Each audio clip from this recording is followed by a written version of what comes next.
चलो सर, तुरंत क्वेश्चनेयर पे आ जाओ, पॉलिटिकल पार्टी और इलेक्टोरल ट्रस्ट के क्वेश्चनेयर के ऊपर आ जाओ जल्दी से।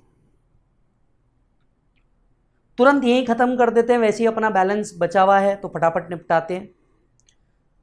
क्वेश्चन नंबर 1, प्रभु आओ sir, political party electoral trust के क्वेश्चनर में आप सभी का स्वागत है। क्वेश्चन नंबर 1 हम बात करते हैं, प्योर थियरी टॉपिक है, आप सभी को पता है। 13A 13B दो ही सेक्शन है इस टॉपिक के अंदर में, इसके अलावा कुछ नहीं है। तो आ जाओ निपटाते हैं। Electoral trust which is approved by CBDT is not liable to income tax in respect of voluntary contribution received and other income. Discuss the correctness of this statement. यहां तक के तो सब ठीक था, ये अदर इनकम जोड़ करके इनने गलत कर दिया। अब बताओ ये स्टेटमेंट करेक्ट है या पार्शियली करेक्ट है? ये स्टेटमेंट पार्शियली करेक्ट है। पार्शियली क्यों करेक्ट है? वॉलेंट्री कॉन्ट्रीब्यूशन जो रिसीव्ड हो रहा है वो एग्जम्प्ट है, प्रोवाइडेड दो कंडीशन सेटिस्फाई हो।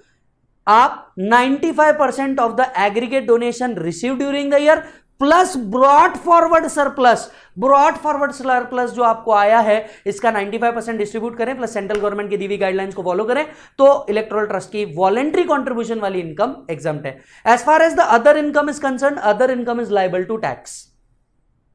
यस, चेक कर लीजिए। The statement is partially correct as per 13B। Voluntary contribution received by an electoral trust shall not be included in total income of previous year of such electoral trust. May 2010 का question है मालिक। Such electoral trust distribute to any political party registered under 29A of the Registration of Representation of People Act 95% of the aggregate donation received by it during the year along with the surplus brought forward, and such electoral trust functions in accordance with the rule made by central government. Therefore, the above conditions are fulfilled, then the voluntary contribution received by electoral trust shall not be included in the income of trust. However, any other income shall continue to be taxable in the hands of electoral trust. 13B provide exemption in respect of voluntary contribution only.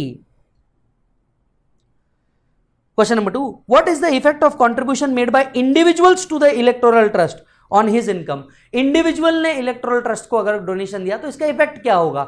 विजय अगर company होता तो 80 GGB, विजय company नहीं है 80 GGC। तो विजय अगर electoral trust को contribution दे रहा है 80 GGC के अंदर में डिडक्शन मिल जाएगा। Section 80 GGC provide that if any person makes a donation to an electoral trust then such donation shall be allowed as deduction in computing the income of such person. Very simple question, May 2010. May 2012, question number 2.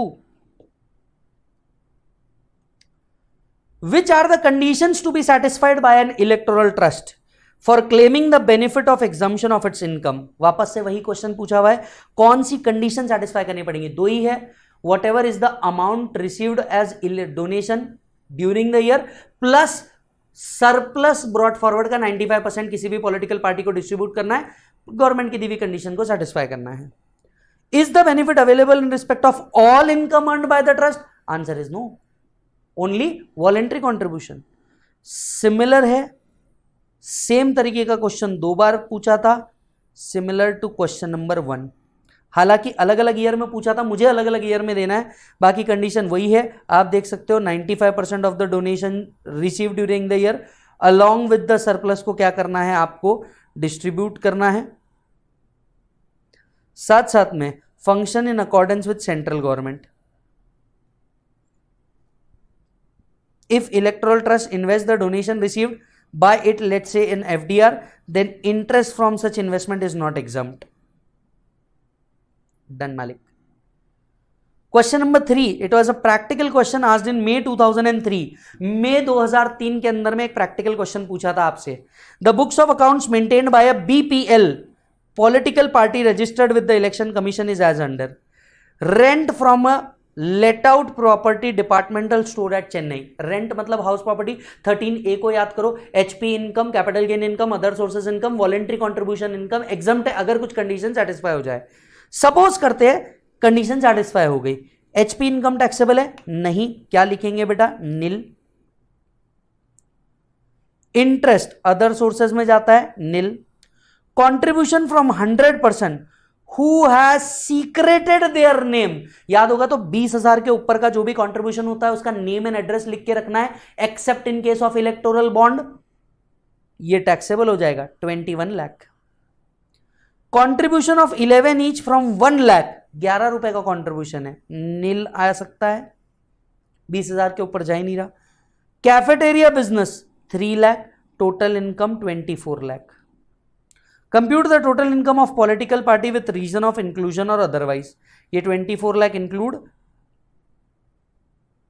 Yes. आप साथ साथ में क्या लिख सकते हो मालिक, इसके ऊपर 13A का प्रोविजन एज थ्योरी लिख सकते हो। यस यस यस सर, इस तरीके से पॉलिटिकल पार्टी और इलेक्टोरल ट्रस्ट का क्वेश्चनएयर भी आपका ओवर होता है। आप मेरे साथ बने रहिए आगे के टॉपिक्स के लिए। Thank you.